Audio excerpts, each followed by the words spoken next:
චක්කවාලේසු අත්‍රා ගච්ඡන්තු දේවතා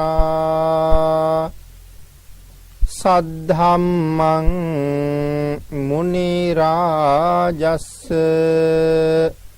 සුනන්තු සග්ග මොක්ඛදං ධම්මස්සවන කාලෝ අයං බදන්තා ධම්මස්සවන කාලෝ අයං බදන්තා ධම්මස්සවන කාලෝ අයං බදන්තා. සද්ධර්ම ශ්‍රාවක කාරුණික ගුණගරුක බෞද්ධ පින්නතුනි, බොහෝම ශ්‍රද්ධාවෙන් යුක්තව මේ සදහවත් පිරිස මේ සූදානම් වෙන්නේ ලෞතර බුදුරජාණන් වහන්සේ විසින් ලෝක සත්වයාගේ හිතසුව පිණිස අප්‍රමාණ දයාවෙන් කරුණාවෙන් මෛත්‍රියෙන් යුක්තව අවබෝධ කරගෙන දේශනා කොට වදාළ පරම ගම්බීර වූ ශ්‍රී සද්ධර්ම රත්නයෙන් අබමල් රේණුවකටත් වඩා අඩු බොහෝම පුංචි කොටසක් දේශනා කරවගෙන ධර්ම ගෞරවය පෙරදරි කරගෙන දේශනාගත ධර්මයේ ශ්‍රවණය කරන්නත් එසේ ධර්ම ශ්‍රවණය කිරීමෙන් ලැබෙන අවවාද අනුශාසනා තම තමන්ගේ ජීවිතවලට එකතු කරගෙන වඩාත් නිවැරදි මෙලව ජීවිතයක් සකස් කරගන්නත් නිවැරදි වුණ මෙලව ජීවිතයක් තුලින් සුගතිගාමී වූ පරලොව ආයිති භවයකින් සැනසෙන්නත් අවසානයේ බලාපොරොත්තු වෙන උතුම් නිවන සුඛ සහගත ප්‍රතිපදාවෙන් මුදුන්පත් කර ගැනීමට මේ පුණ්‍ය ශක්තිය හේතු වාසනා වේවා කියලා ප්‍රාර්ථනා කරමු. පින්නතුනි, අද ධර්ම දේශනාවේ මාතෘකාව හැටියට මම යොදා ගන්න කල්පනා කළේ ධම්මපද පාළියේ අපේ භාග්‍යතුන් වහන්සේ දේශනා කොට වදාළ තවත් උතුම් ගාථා රත්නයක්. ගබ්බ මේකේ uppajjanti නිරයං පාපකම්මිනෝ සග්ගං සුගතිනෝ යන්ති පරිනිබ්බන්ති අනාසවා. මේ ගාථා රත්නය අපේ භාග්‍යතුන් වහන්සේ දේශනා කොට වදාළේ මණිකාර කුළුපගතිස්ස මහරහතන් වහන්සේගේ පරිනිර්වාණය නිසා භික්ෂූන් වහන්සේලා බුදුරජාණන් වහන්සේගෙන් අහපු ප්‍රශ්නයකට පිළිතුරක් හැටියට. ගබ්බ මේකේ uppajjanti, මේ ලෝකේ ජීවත් වෙන සත්වයා මරණින් පස්සේ සමහර කෙනෙක් ගැබක උපදිනවා. නිරයං පාපකම්මිනෝ, සමහර අය නිරයේ උපදිනවා. සග්ගං සුගතිනෝ යන්ති, තවත් සමහර පිරිසක් ස්වර්ගයේ සුගතියේ උපදිනවා. පරිනිබ්බන්ති අනාසවා, තවත් පිරිසක් පිරිනිවන් පානවා. ලෝකතලයේ ජීවත් වෙන සත්ව ප්‍රජාව මරණින් මත්තේ උපදින තැන්. එතකොට භාග්‍යතුන් වහන්සේ මේ ගාථා රත්නයේ දේශනා කොට වදාළේ අපි මුලින් සඳහන් කළා මණිකාර කුළුපගතිස්ස රහතන් වහන්සේගේ පරිනිර්වාණයේ සම්බන්ධයෙන් භික්ෂූන් වහන්සේලා නගපු පැනේට පිළිතුරක් හැටියට කියලා.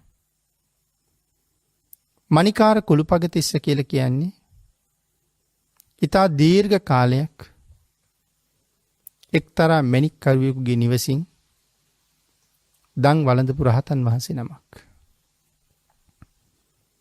උන්වහන්සේ හැමදාම මේ මැණික්කරුගේ නිවසින්ම දන් වළඳන නිසා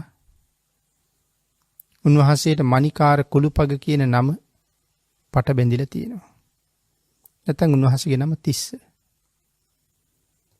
හැබැයි වසර 12කටත් වඩා වැඩි කාලයක් උන්වහන්සේ මේ එකම නිවසින් දන් වැළඳුවත් නිවැසියන්ට නම් දැනගන්න ලැබුණේ නැහැ මේ දන් දෙන්නේ රහතන් වහන්සේ නමකට කියලා. ඒක මේ ශාසනයේ අති විශේෂ කාරණාවක්. මාර්ගඵලලාභීන් වහන්සේලා, මහරහතන් වහන්සේලා කවදාවත් මාර්ගඵල පිළිබඳවවත් උතුම් රහත් බව පිළිබඳවවත් තවත් කෙනෙකුට ප්‍රකාශ කරන්න උත්සාහ කරන්නේ නැහැ. ඒක මේ ශාසනයේ තියෙන ඊටාම උසස් ගුණයක්. තමන් කවුද කියන කාරණාව අන්‍යයන්ට නොකියන්න කියලා තමයි දේශනා කරන්නේ. මෙතන මේ තමන් කවුද කියලා කියහම තැනකට ගිහිල්ලා තමන් හඳුන්වලා දෙන්න එපා කියලා නෙමෙයි සඳහන් කරන්නේ. තමන් තුළ තියෙන ආධ්‍යාත්මික ගුණධර්ම බාහිර සමාජයත් එක්ක කතා කරන්න එපා කියලා. මොකද එතන තියෙන වෙනම තණ්හාවක්. තමන් ගුණවත් කියලා, තමන් සිල්වත් කියලා, අනික් අයට වඩා උසස් කියලා ඒක සමාජයට ප්‍රකාශ කරන්න උත්සාහ කිරීමක්. නිවන් මගේ යන උතුමන්ට, උතුම් නිවන අරමුණු කරගත් අයට තවත් අමුතුවෙන් තණ්හාවක් හිතෙන් එකතු වෙන්නේ. ඒක නිවනට මහත් වූ බාධාවක්. ඒකයි සඳහන් කළේ තමන් කවුද කියන කාරණාව කොතනවත් කියන්න එපා කියලා. ඒකට භාග්‍යවතුන් වහන්සේ ශික්ෂාපදයක්ම වෙනම පනවලා තියෙනවා. ඒ කියන්නේ මේ කාරණාව ශාසනයේ ඊට විශේෂ කාරණාවක්. ඒකයි ශික්ෂාපදයක්ම තියෙන්නේ. භූතගාම ශික්ෂාපදය. සාමාන්‍ය කෙනෙකුට නමුත් අපි කියමු දැන් සමහර වෙලාවට සමහර අය භික්ෂුන් වහන්සේලාගෙනුත් ප්‍රශ්න අහනවා. ධර්මාවබෝධයේ කොයිතරම් හීනද කියන කාරණාව මනාව පසක් වෙන තැන් තමයි සමහර අය සමහර ස්වාමින් වහන්සේලාගෙනුත් අහලා තිනවා ඔබ වහන්සේලා සෝවාන්ද කියලා. ඉතින් ඒකට උත්තරයක් දෙන්න භාග්‍යතුන් වහන්සේ අවසරයක් දීලා නැහැ. සමහරලාට භික්ෂුන් වහන්සේලාගෙන් අහනවා දවසකට කොච්චර භාවනා කරනවද? මොනවද කරන භාවනාවල්? මේ වෙනකොට කොච්චර ප්‍රගුණ කරලා තියෙනවද? ඔය වගේ ප්‍රශ්නත් අහනවා. ඉතින් භාග්‍යතුන් වහන්සේ දේශනා කළේ එවන් ප්‍රශ්න වලට උත්තර දෙන්න එපා කියලා. දිගින් දිගටම අහනවා නම් ගැළවීමක් නැතුවම තමන් කවුද කියන කාරණාව කාටවත් කියන්න එපා කියලා භාග්‍යතුන් වහන්සේ දේශනා කරලා තියෙනවා කියලා හරි සඳහන් කරන්න වෙනවා. එහෙම තමයි කියන්න වෙන්නේ. තමන් කවුද කියන එක කියන්න එපා කියලා තියෙනවා කියලා. තමන් තුළ තියෙන අභ්‍යන්තර ගුණධර්ම කවදාවත් විවෘත කරන්න එපා කියලා සඳහන් කරන්නේ. එතකොට මේ මණිකාර කුළුපගතිස්ස රහතන් වහන්සේ 12 අවුරුද්දක් එකම නිවසට දන් වළඳන්න වැඩියා. දායකයෙකුට ඒ බව දැනගන්න කිසිම අවස්ථාවක් තිබුණේ නැහැ. අපේ අනුරාධපුර යුගයේ භික්ෂුන් වහන්සේලා දෙනමක් එකම ගල් ගුහාවක වැඩ හිටියා. අති දීර්ඝ කාලයක්. වසර 60ක් විතර. එයින් එක භික්ෂුන් වහන්සේ නමක් රහත් වෙලා. නමුත් අනික් නම දන්නේ මේ ගුහාවේ මගෙත් එක්ක වැඩ ඉන්න අනික් භික්ෂුන් වහන්සේ රහත් වෙලා කියලා. තවත් ශිෂ්‍ය භික්ෂුන් වහන්සේ නමක් තමන්ගේ ආචාර්යවරයාගෙන් අහනවා ස්වාමීනි රහතන් වහන්සේලා අඳුරගන්නේ කොහොමද කියලා. ආචාර්යයන් වහන්සේ සඳහන් කරනවා ආයුෂ්මතුනි අමාරුයි කියලා. නමුත් ඒ වෙනකොටත් උන්වහන්සේගේ ආචාර්යවරයා රහතන් වහන්සේ නමක්. මම රහතන් වහන්සේ නමක් නේ කියලා කීයටවත් සඳහන් කළේ නැහැ. ඒ වගේ අති උදාාරතර ගතිගුණ සිරිත් විරිත් මේ ශාසනයේ අන්තර්ගතයි. රහතන් වහන්සේලා ළඟ ප්‍රාර්ථනා දෙකක් පමණක් තියෙන බව සිහිපත් කරලා තියෙනවා. එයින් එක ප්‍රාර්ථනාවක් තමයි මම රහත් වුණා කියන කාරණාව කිසි කෙනෙක් නොදැන ගනිත්වා. දෙවැනි ප්‍රාර්ථනාව තමයි මම ලැබූ උතුම් රහත් බව අනික් සියලු දෙනාටම ලැබේවා. තමන් රහත් වුණ බව නොදැන ගනිත්වා. නමුත් තමන් ලැබූ උතුම් ඵලය අන්‍යයන්ට ලැබේවා. පින්නතුනි, මණිකාර කුළුපගතිස්ස රහතන් වහන්සේ යම් හොරකමක් කළා කියලා ඒ නිවසින් පස්සේ කාලේ දවසක සැකයක් කළා. මණික්කරු තමයි ඒ සැකය උපදව ගත්තේ. රජුරුවේ වල තිබුණ මණිකක්. මණික පසකින් තියලා ඔහු දානේ හදන්න මස් කැපුවා.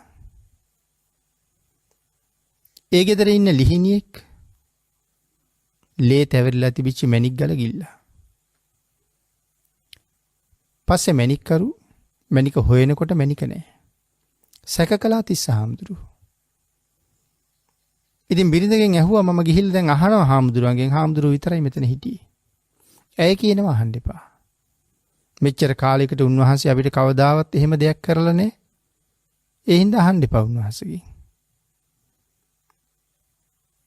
ඉතින් නැවතත් තමන්ගේ හිතේ බය වැඩි වෙනවා. ඇයි මේක රජ්ජුරුවෝ එවාපු මණිකක්.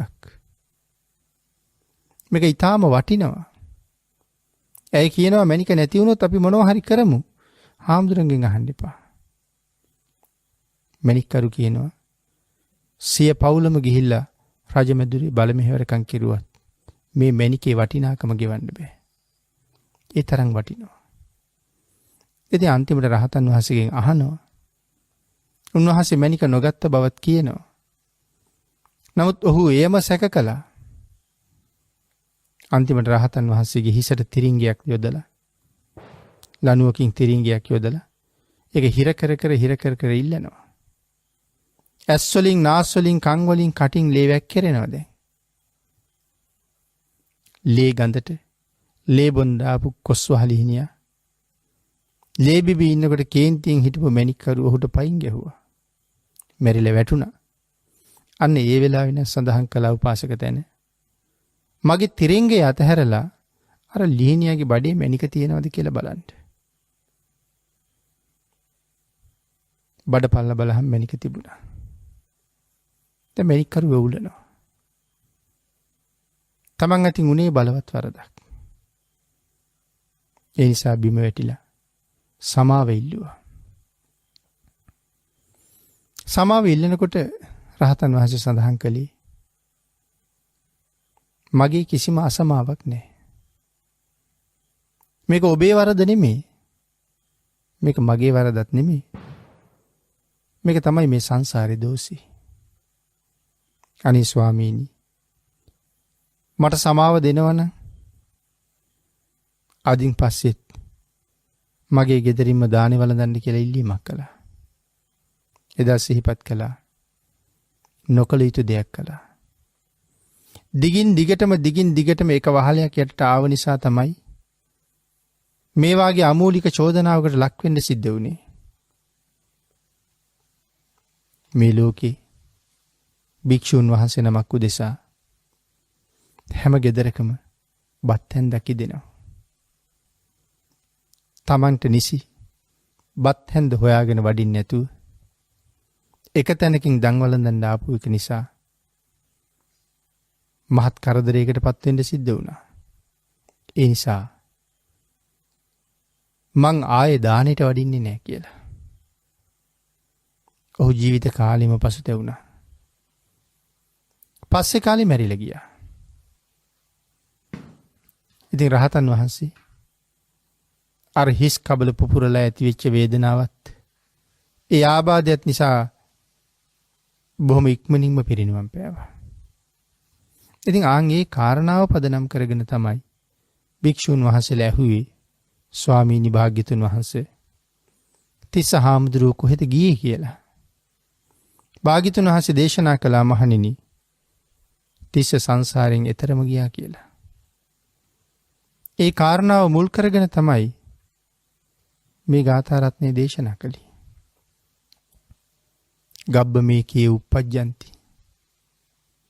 මේ ලෝකේ සමහර අය මරණින් පස්සේ නැවත ආපහු මාතෘ ගර්භයක උපදිනවා. තවත් සමහර අය නිරේ උපදිනවා. නිරයන් පාප කම්මිනෝ. සග්ගං සුගතිනෝ යන්ති සමහරු ස්වර්ගයට යනවා. පරිනිබ්බන්ති අනාසවා සමහරු පිරිනිවෙනවා. 37 පිරිනිවිච්ච අයගේ ගණයට එකතු වුණා. භාග්‍යතුන් වහන්සේ එහෙම දේශනා කළා. එහෙමනම් ඒ කාරණාව අපි ටිකක් පින්නතුනි සාකච්ඡා කළොත් මණික් කරුගේ ගෙදර හිටපු කොස්වාලි හිනියා මණික් කරුගේ පාප හරින් මැරිලා මණික් කරුගේ බිරිඳගේ කුසේම පිළිසිඳ ගත්තා කියලා මෙතන සඳහන් කරලා තියෙනවා. සසර කරගත්ත අකුසල කර්ම ගොඩක් විපාක දීමක් වශයෙන් කොස්වාලි හිනියෙක් හැටියට තිරිසන් ආත්මෙ ඉපදිලා. නමුත් තවත් භවයක කරගත්ත කුසල කර්මයක් විපාක දෙන්න තිබුණ නිසා තිරිසන් ආත්මෙන් අත මිදිලා මනුස්ස කුසක නැවත ඉපදිච්ච බවයි අපිට මේකෙන් තේරෙන්නේ. ඊළඟට පින්නතුනි නිරයන් පාප කම්මිනෝ. මේ ලෝකේ පව් කරන අය නිරයේ උපදිනවා කියලා දේශනා කළා. මේ ලෝකේ පව් කරන අය නිරයේ උපදිනවා. එතකොට මේ ලෝකේ පව් කරන අය කොච්චරයක්ද? පින් කරන අය කොච්චරයක්ද? මේ ලෝකේ ඉන්න පිරිසකින් වැඩි පිරිසක් ඉන්න පින්නතුනි පව් කරන අයනේ. අබෞද්ධ වේවා බෞද්ධ වේවා මේ දෙපාර්ශ්වයම අතර ඉන්නේ වැඩිපුරම පව් කරන අය. 100ක් ගත්තොත් 5 දෙනෙක්වත් අකුසලයට බය වෙච්ච අය ඉන්නවද කියන කාරණාව සැකසහිතයි. ඊටාම සුළු ප්‍රමාණයයි පාපෙන් වළකින්න කටයුතු කරන්නේ. වැඩි පිරිසක් කරගන්නේ මකුසල්. සමස්ත ලෝක සත්‍යයයි. ඒ කියන්නේ වැඩි පිරිසක් උපදින්නේ සතර අපායමයි. නැත්නම් නිරේමයි. බුදු පියාණන් වහන්සේ නොඑක් උපමාවන්ගෙන් අපිට ඒ කාරණාව පැහැදිලි කළා. මනුස්ස චුති සූත්‍රයේ දේශනා කොට වදාළේ ශ්‍රී හස්තේ නියපොත්ත මතට පස් ටිකක් අරගෙන මහණෙනි මේ ලෝකේ ජීවත් වෙන මිනිස්සුන්ගෙන් මේ නියපිටේ තියෙන වැලි ප්‍රමාණයටත් වඩා අඩු පිරිසයි මරණින් මත්තේ සුගතියට එන්නේ. අනික් අය සතර අපායට. නිරේවල් පිළිබඳව සඳහන් කරනකොට අවීචිය පිළිබඳව කියන තැන සඳහන් කරලා තියෙනවා පින්නතුනි මේ අබෑටයක්. අබෑටයක් උඩින් අවීචියට දැම්මොත් ඒක බිම වැටෙන්න සෑහෙන කාලයක් ගත වෙනවා කියලා. අවීචියේ නිරිසත්තු කොහොමද පිරීලා ඉන්නේ? කිසියම් බටයක් නැත්නම් නලයක් ඇතුළට උණු කරපු ඊයන් වැක්කුරුවොත් ඒ ඊයන් මුළු නලය පුරාම පැතිරෙනවා වගේ අවීචිය නිරිසත්තුන්ගෙන්ම පිරීලා කියලා. අපායගාමී වෙන පිරිස සුළු ප්‍රමාණයක් නෙමෙයි. සංසාරය කුසල් කරපු අය. නිරයන් පාප කම්මිනෝ පව් කරන්නෝ නිරයේ උපදිනවා. ඉතින් මේ කරුණ සඳහන් කරාම විස්තර කරන්න පින්නතුනි ගොඩාක් කාරණා තියෙනවා. කෙනෙක් හරියටම බෞද්ධයෙක් බවට පත් වෙන්නේ තුනුරුවන් සරණ ගියපු දවසටනේ. එතකොට හරියටම තෙරුවන් සරණ ගියපු අය කීයෙන් කී දෙනෙක් ලෝකේ ඇද්ද? තෙරුවන් සරණ යන්න බැරි ඇයි? තුනුරුවන් පිළිබඳව උපදින සැකය. බුදුන් සරණ යෑම මේ ලෝකේ තියෙන අමාරුම කාර්යයයි කියලා සඳහන් කරන්නේ. මේ කාරණාවත් එතෙන්ට හොඳට ගැළපෙන තැනක්. පව් කරන අය නිරේ ඉපදෙනවා. එතකොට කොහෙද නිරේ තියෙන්නේ? මේ නිරේ තියෙනවා කියලා භාග්‍යතුන් වහන්සේ දේශනා කළේ මිනිස්සු ජීවත් වෙන මේ මිහිතලයට යටින්. මේ මහ පොළොවේම මිනිස්සු පෘෂ්ඨයට යටින්. අපි ජීවත් වෙන මතු පිට ඉඳලා යොදුන් 15000ක් යටින් සංජීව කියන නිරේ මුණ ගැහෙන බව ධර්මයේ සඳහන් කරනවා. එතන ඉඳලා යොදුන් 15000ක් යටින් කාලසූත්‍ර නිරේ. එතන ඉඳලා යොදුන් 15000ක් යටින් සංඝාත නිරේ. ඊට යටම පල්හැම මට්ටමින් අවීචිය. ඒ ප්‍රධාන නිරේවල් 8ක් තියෙනවා. ඒ 8 වටේට පොඩි පොඩි නිරේවල් 16ක් තියෙනවා. ඒවට කියන ඔසුපත් නිරයන් කියලා. එතකොට දැන් මේ කවුද මේ නිරය ගැන අපිට කියලා දුන්නේ? බුදුරජාණන් වහන්සේ. වෙන කවුරුවත් මේ නිරය දන්නේ නැහැ. මේ නිරය අවබෝධ කළේ නැහැ. මේ පිළිබඳව තේරුම් ගත්තේ නැහැ. මේ පිළිබඳව කරුණු සියල්ල විමසුවේ නැහැ. යටින් අවීචියේ ඉඳලා උඩින් බවාග්‍රේ දක්වා භාග්‍යතුන් වහන්සේගේ අවබෝධී සුළුපටුවත් වෙනසක් නැහැ. සර්වඥතා ඥාණයෙන් මේ සියල්ල ඇත්ත ඇති හැටියටම හරියටම දන්නවා. මනාව දැනගෙනම තමයි දේශනා කළේ අකුසල් කළොත් මේ නිරේ උපදින්න සිද්ධ වෙනවා. අතිශයින්ම භයානකයි. මහණෙනි, දොරටු දෙකක් තියෙන ගෙවල් දෙකක් මැද යම් කෙනෙක් හිටගෙන හිටියාම ඒ ගෙවල් වලින් එළියට යන අයත් නැවත ගේ ඇතුළට එන අයත් පේනවා මැද ඉන්න කෙනාට. ආන් ඒ වගේ මනුලවයි මේ මනුස්ස ලෝකේ හිටගෙන ඉන්න භාග්‍යතුන් වහන්සේට මට මෙහෙන් චුත වෙලා නිරේට යන අයත් නිරෙන් චුත වෙලා එන අයත් මෙහෙන් චුත වෙලා සුගතියට යන අයත් සුගතියෙන් චුත වෙලා මෙහෙ එන අයත් හොඳටම පේනවා. මහණෙනි, දෙවියෙක් බ්‍රහ්මෙක් වෙනත් කෙනෙක් කියපු දෙයක් නෙමෙයි මේක. මමම දැකලා මමම අවබෝධ කරගත්ත දෙයක්. එහෙනම් නිරය ඊ타ත්ම දුක් සහිත භයානක තැනක්. සසර අකුසල් කරපු සත්වයා දඬුවම් ලබන තැන නිරයයි. ධර්මයේ තවත් තැන් වල මේ එක එක නිරය ලෝකවල තියෙන නිමක් නැති දුක්ඛන්දරාවල් පැහැදිලි කරලා තියෙනවා. පින්නතුනි, ඒ මහා නිරයවල් වල කොච්චර දුක් තියෙනවද? අපේ ජාතක පාළියේ සඳහන් වෙන නිමි ජාතකයේ නිරය දුක පිළිබඳව කාරණාවක් සඳහන් කරනවා භාවනා කර්මස්ථානයක් හැටියට. ආන් එතන නිමි රජුරු නිරය බලන් එක්ක යනවා මාතලී කියන දිව්‍ය පුත්‍රයා. මොකද නිමි රජු නිසා දෙව්ලොව ගියපු දෙවියන්ගේ ප්‍රමාණය බොහොමයි කියලා සඳහන් කරලා තියෙන්නේ. ඉතින් ඒ නිසා දෙවිවරු එක අවස්ථාවක සක්‍ර දේවේන්ද්‍රයන්ට ආරාධනාවක් කරනවා, ස්වාමීනි, නිමි රජුරු බැරිද මනුස්ස කයින්ම දෙව්ලොවේ එක්කෙන්න කියලා.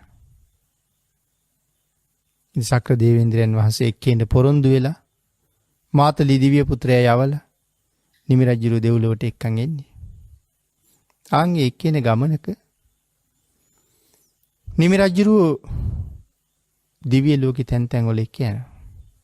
දෙව්ලොව සිරිය පෙන්නන්නට.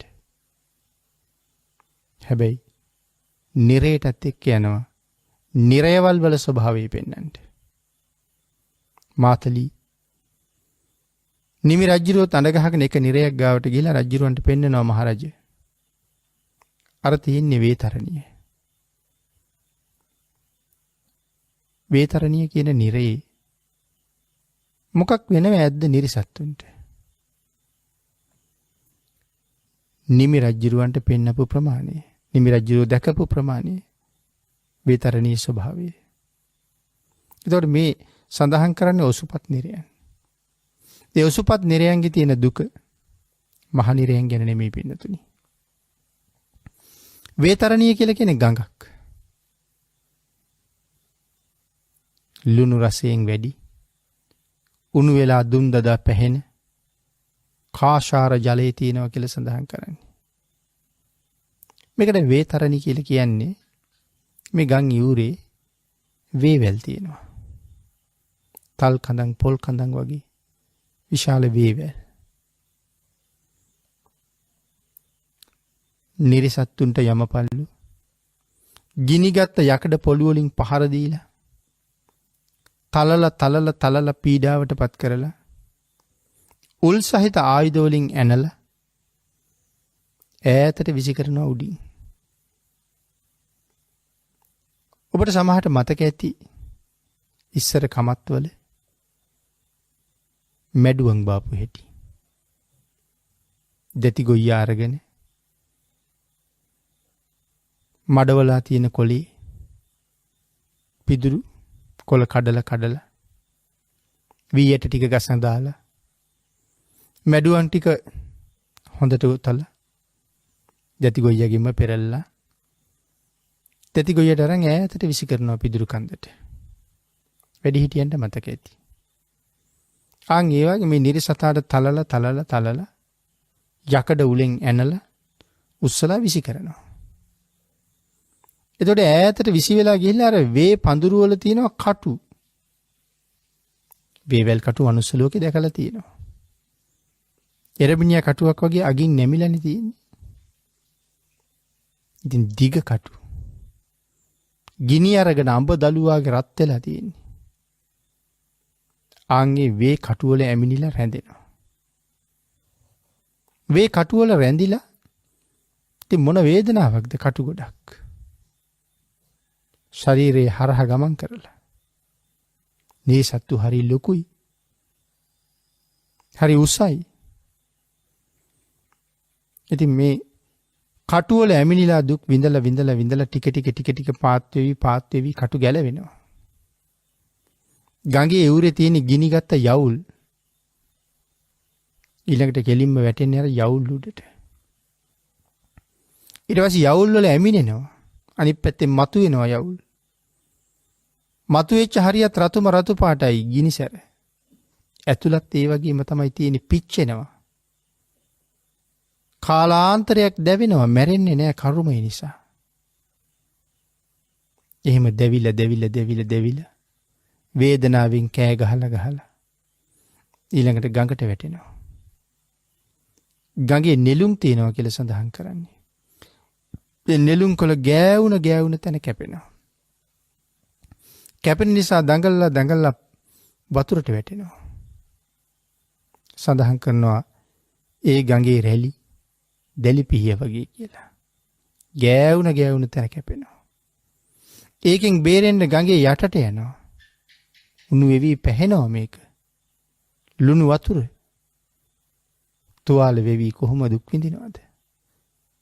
ඊටාම තියුණු පිහිය තුඩවල් ගඟ පතුලෙන් උඩට ඔසවලා තියනවා කියලා කියන්නේ.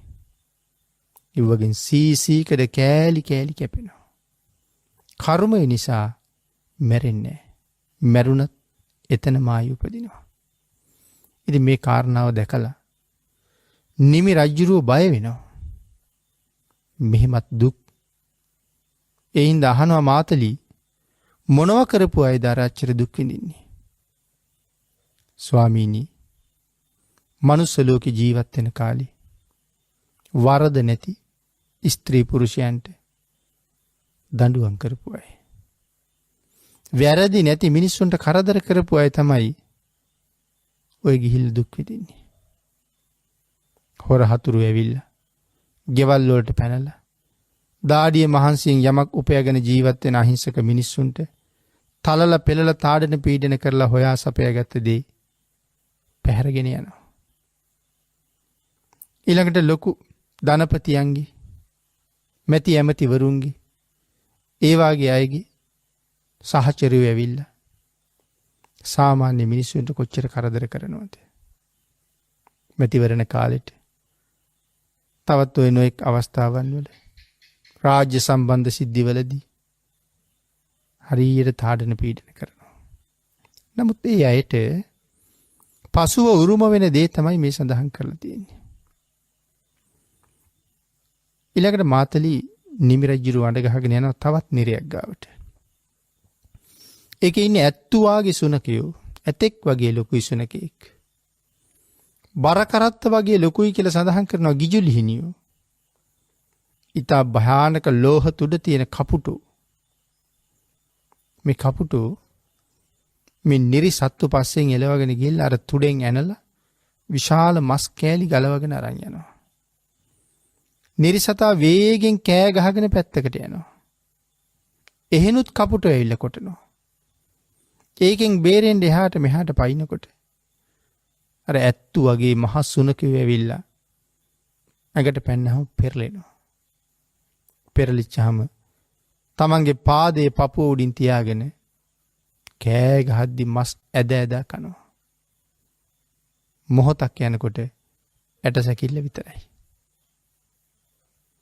ඉතින් මේ වෙලාවේ අර විශාල ගිජුලීනියෝ ඇවිල්ලා අර ඇටකොටු වලට දරුණු හොටින් තද පහරවල් එල්ල කරලා ඇටකොටු කුඩු කරලා ඇට මිදුළු කනවා කියලා සඳහන් කරන්නේ.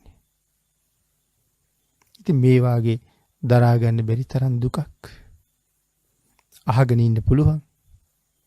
නමුත් හිතලා බලහම මමත් එතෙන්ට යයිද කියලා. ඔක දැන් හිතුවත් වැඩි තේරෙන්නේ නැහැ පින්නතුනි. ඔක තේරෙන්න මරණාසන්න වෙන්න ඕනේ. ලෙඩ වෙලා එක්තැන් වෙන්න ඕනේ. ප්‍රඥාව තියෙන කෙනෙක් නම් හෙට උදේ මම නැගිටීද දන්නේ නැහැ. එහෙම හිතනවනේ. හෙට උදේ වෙනකොට මැරිලා හිටියොත් මේ කියාපු නිරේක මං උපදීද දන්නේ නැහැ. ආන් එතකොට බය ඇති වෙනවා. මොකද හෙට උදෙන් එහාට ජීවත් වෙන්න හිතන්නේ හෙට උදේ වෙනකොට මැරෙන්න පුළුවන්. නමුත් පින්නතුනි වැඩිමනක් අපට උපදින්න වෙන තැන් මේ තියෙන්නේ. ඉතින් නිමි රජුරු අහනවා මාතලී මොනවා කරපු අයද?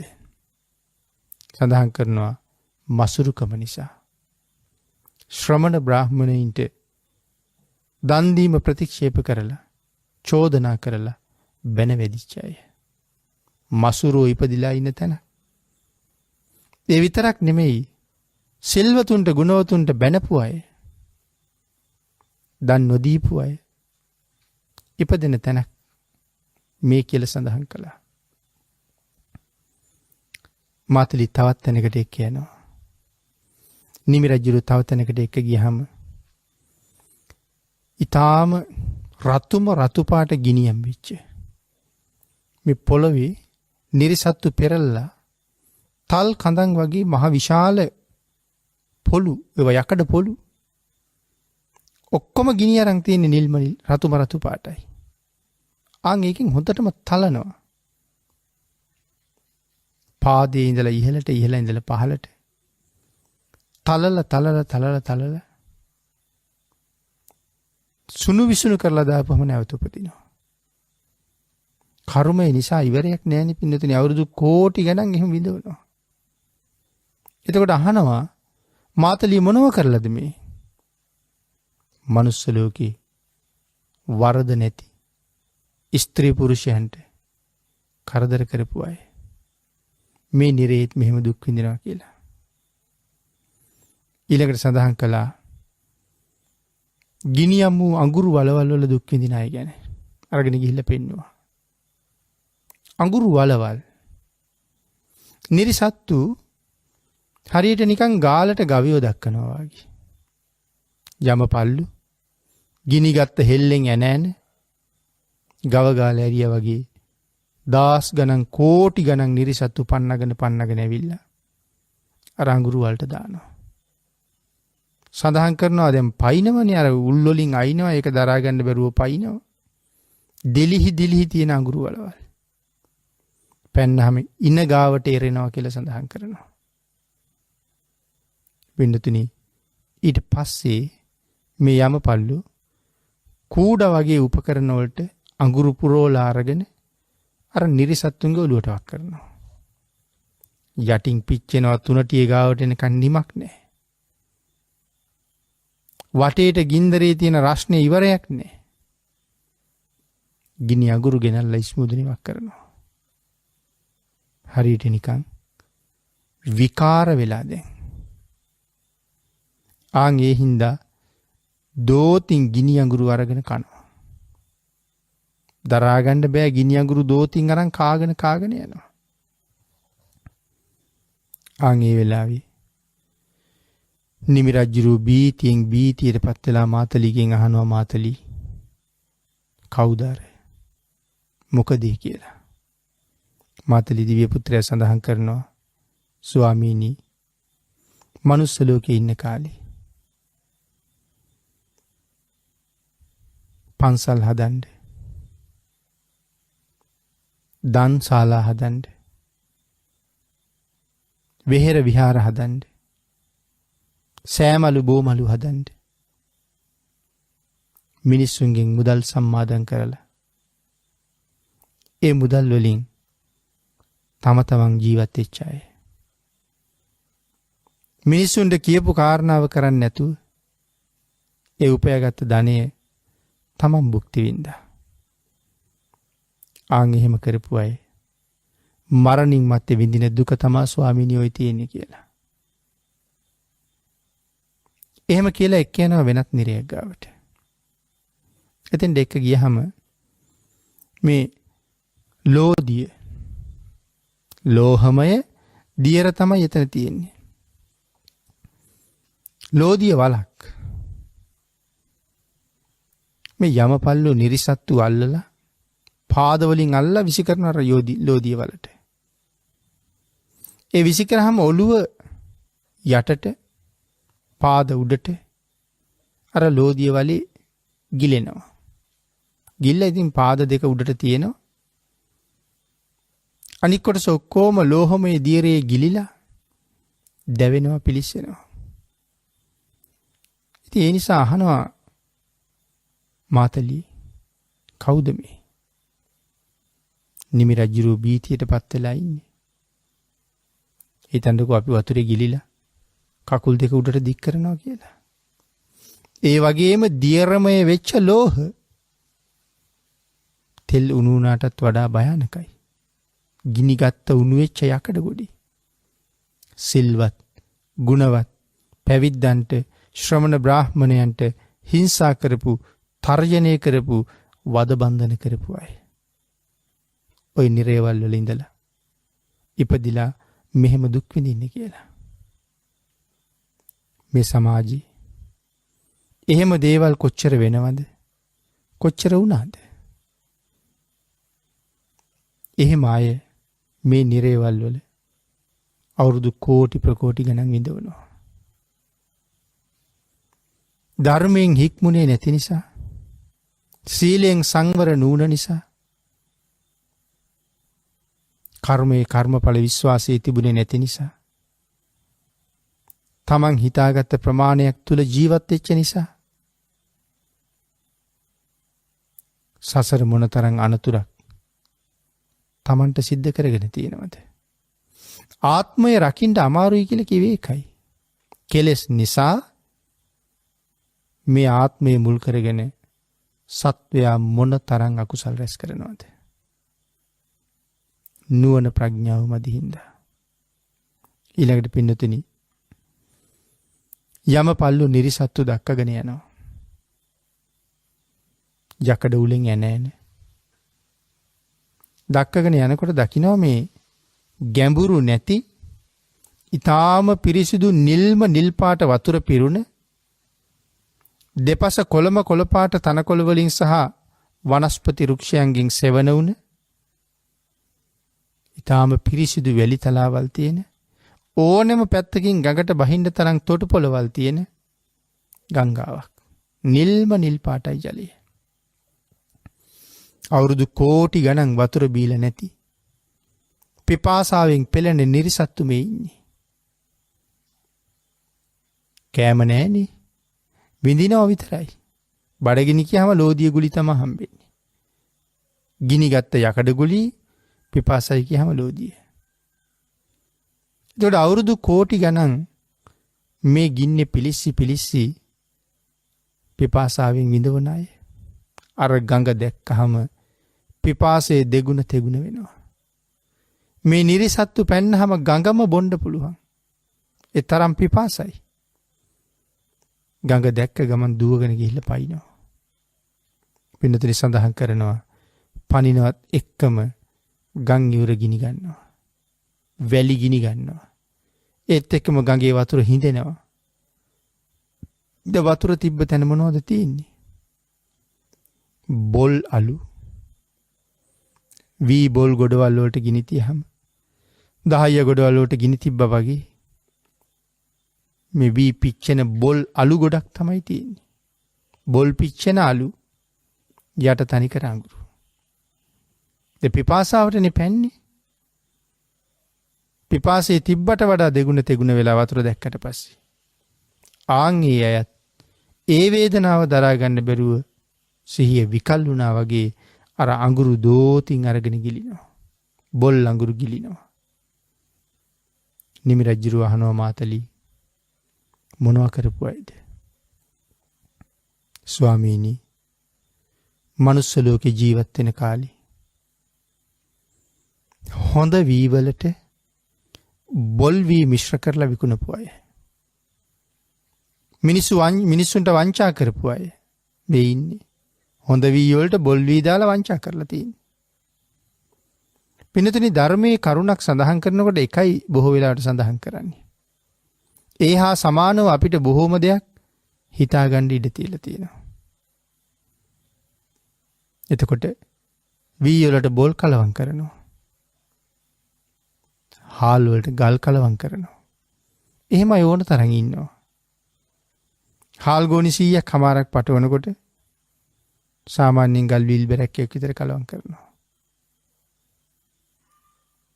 ලොකු ලාභයක් ලැබුණ කියලා හිතාගෙන ඉන්නේ. බිඳවන්න ගියහම මොකටද එහෙම කරලා හම්බ කරලා? අනුන්ගෙන් ණයට ගත්තා වගේ මේ හම්බ කරන ධනෙ ණයට ගත්තු අනිවාර්යෙන් දෙන්න ඕනේ. මෙහෙම වංචා කර කර හම්බ කරපුවා මෙහෙ දාලා මං තනියම යන්න ඕනේ. ඒ යනකොට ගෙනියන්න හම්බ කරගත්ත දේවල් මුකුත් නැහැ. අකුසල් ටික විතරයි පස්සෙන් එන්නේ ඉන්නේ. හිතලා බලන්න. එතනින් හාල් වලට ගල් දානවා. සීනි වලට වතුර දානවා. තරාදියෙන් කිරනකොට කොහොමත් පාරිභෝගිකයට අසාධාරණ වෙන්නම තමයි කිරෙන්නේ. ලාහෙන් සේරුවෙන් බුසලින් මනිනකොට ඒත් එහෙමයි. මේ විදිහට නොඑක ආකාරයේ වංචා කරපු අය මේ තැන්වල දුක් විඳිනවා. අර බොල් අඟුරු බිබී දුක් විඳිනවා. තමන් යම් අකුසල කර්මයක් කළාද ඒකට අනුරූප විපාකයම තමයි හම්බ වෙන්නේ. අනුරූප විපාකය. මේ කාරණාවෙන් අපිට ඒක හොඳට පැහැදිලි වෙනවා. ඊළඟට සඳහන් කළා තවත් නිරේක නිරිසත්තුන්ට යමපල්ලු විදිනවා. නිරිසත්තු හුඟක් ලොකුයි. යමපල්ලු විදිනවා. දුන්නෙන් විදලා ඊතලෙන් විදලා හරියට නිකන් නිරිසතා දැන් පණුව කාපු කොළයක් වගේ. හැම තැනම හිල් වෙලා. දැලක් වගේ. නිමි රජුරවන්ට බලාගෙන ඉන්න බෑ. රජුරෝ ඒ තරම් බයයි. නිමි රජුරෝ කියලා කියන්නේ මරණින් මත්තේ අනිවාර්යෙන් සුගතිගාමි වෙන කෙනෙක්. නමුත් මේ අපරාධය දැක්කහම බීතියක් බයක් ඇති වෙනවා මේ වෙන දේ. තමන් ගැන බය නැහැ. මේ වෙන දේ ගැන. ඉතින් අහනම් මේ මොනවා කරපු අයද? පින්නතුනි සඳහන් කරනවා මහරජ මනුස්ස ලෝකේ ඉන්න කාලේ තමන්ගේ මිතුරා ගාවට ගිහිල්ලා ඒ මිතුරට වංචා කරපු අය. මිතුරගෙන්ම කාලා මිතුරා ගාවම සැනසিলা මිතුරගෙන්ම ඇඳලා මිතුරගෙම ගෙදර ඉඳලා ඒ ගෙදර යහන් වලම සැතපිලා මිතුරගෙම දේවල් හොරකම් කරලා මගහැරලා ගියපු මිත්‍ර ද්‍රෝහීන් ඉපදිලා ඉන්න තැනක් ඔය තියෙන්නේ. එහෙම අය අද ලෝකෙ කොච්චර ඉන්නවද? එකට හිටපු කෙනාට වංචා කරන අය. ඉතින් එහෙම අයට වෙන්නේ මොකද්ද කියන කාරණාව තමයි මේ යම් ප්‍රමාණයකින් සඳහන් කරලා තියෙන්නේ. ඉතින් ඒ අතර සඳහන් කරනවා විශේෂයෙන් මේ ගූත නිරයේ ඉපදිච්ච අය මිත්‍ර ද්‍රෝහී කර්මය කරනවා. දැන් ඔය මනුස්ස ලෝකේ රන් රිදී මුතු මැණික් වගේ දේවල් හොරකම් කරගන්න අය ඕන තරම් ඉන්නවා. ආන් එහෙම රන් රිදී මුතු මැණික් වටිනා සම්පත් මිනිස්සුන්ගෙන් හොරකම් කරගෙන සංගවගෙන සමහරට මිනිස්සුන්ගේ ජීවිත පවා විනාශ කරලා ඒව හොරකම් කරගන්නේ. ආන් එහෙම කරපු අය තමයි විශේෂයෙන් අර ඊතලින් විදලා මරලා දාලා තියෙන්නේ. මැරෙන්නේ නැහැ ඉතින්. මැරුණත් වහාම උපදිනවා.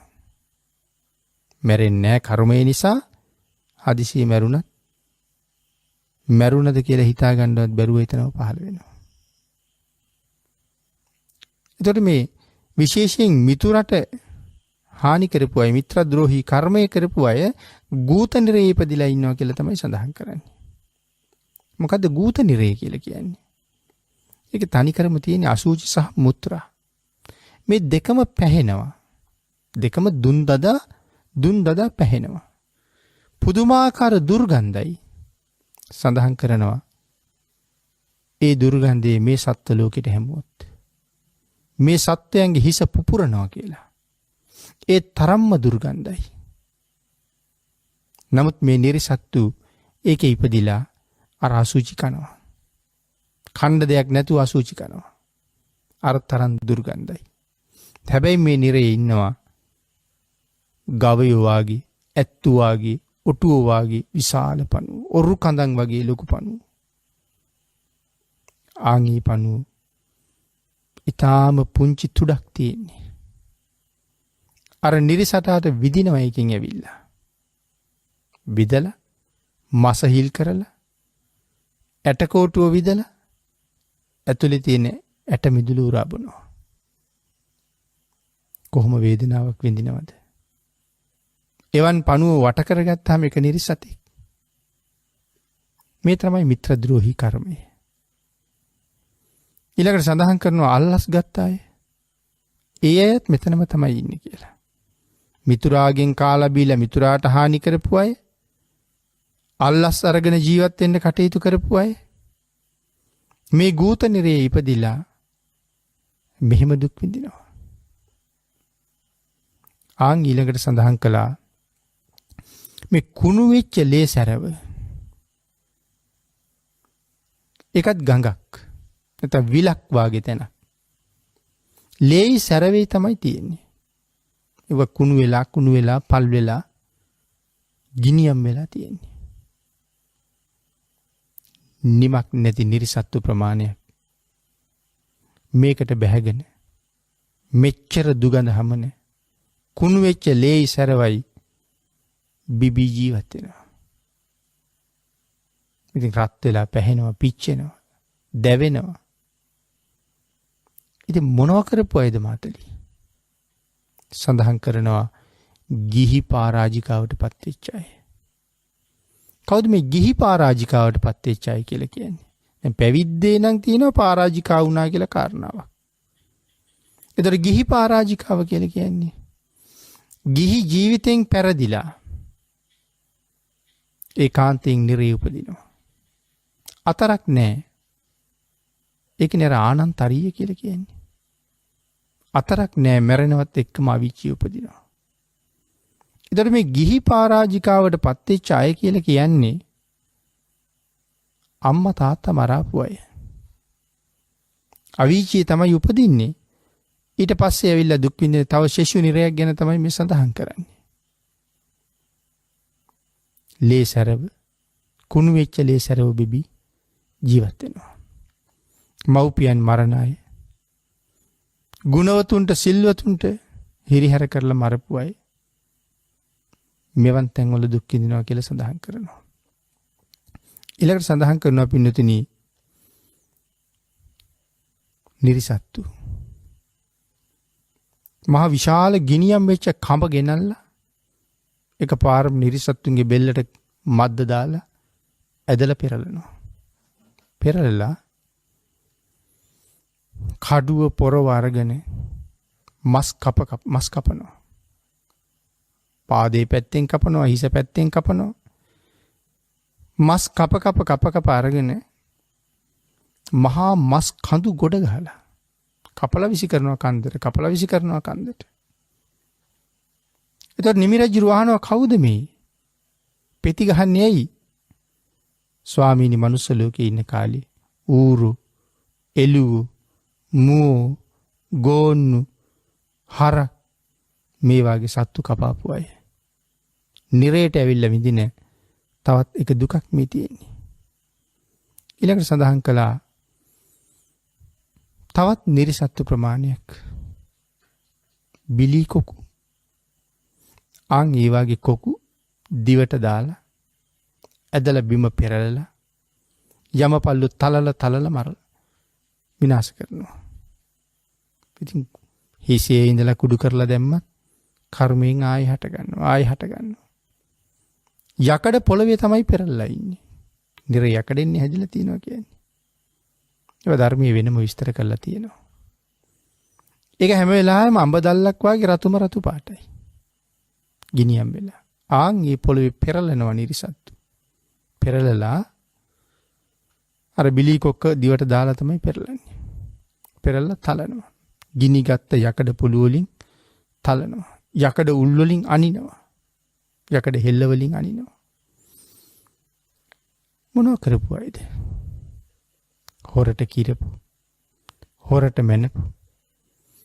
ඒ අය වගේම මේ මිල නියම කරන තැන්වල ඉඳලා අල්ලස් අරගෙන වටිනා බඩු පොඩි මිලට තීරණය කරලා නොවටිනා බඩු සමහරට ලොකු මිලවල් වලට තීරණය කරලා